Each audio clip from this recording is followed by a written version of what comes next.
Tara guys, samahan niyo po ako ulit magluto ng pinakbet, ang ating all-time favorite. Ayan po guys, naihanda na po natin at nahiwa natin ang ating mga gagamitin sa pagluluto ng pinakbet guys.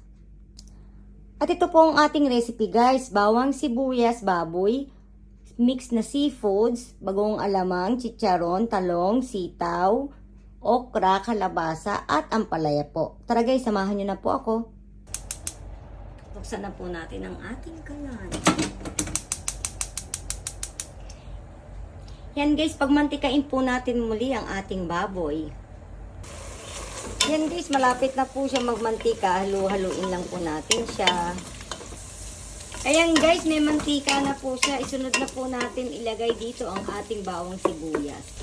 Yan guys, sinunod ko na po yung ating sibuyas. Ayan po guys, sunod na po natin yung ating seafoods mix. Gisa po natin siya para hindi po malansa. Alam niyo naman ang inyong bantay. Ayaw ko po ng malansa.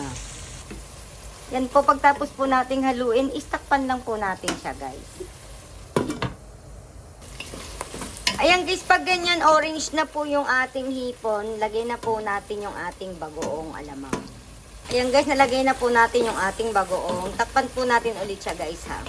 Yan guys, after 10 minutes po, lagyan na po natin yung pinaghugasan ng bigas. Then takpan po ulit natin guys. Hintayin po ulit natin siyang kumulo mga after 10 minutes po. Ayan guys, lagay na po natin yung gulay. Ang una ko pong nilalagay is kalabasa para po maluto siya kasi manamis-namis po yung kalabasa dito guys. Takpan po ulit natin guys, hintayin po natin ulit siyang kumulo. Ayan guys, kumulo na po siya. Timplahan na po natin guys, syempre hindi po mawawala ang ating Lawrence patis. Bechin. Then takpan po ulit natin guys, hayaan nating maluto yung ating kalabasa kasi yun po ang magpapatamis sa ating pinakbet. Ayan guys, sunod na po natin yung ating okra.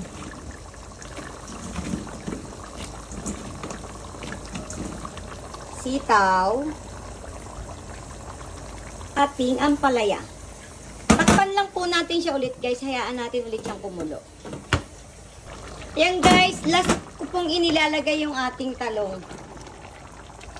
Then, chicharon po.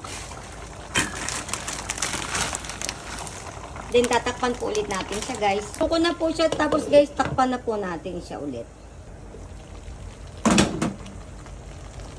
Ayan guys, okay na po siya. Luto na po ang ating pinakbet. Patay na po natin yung ating apoy.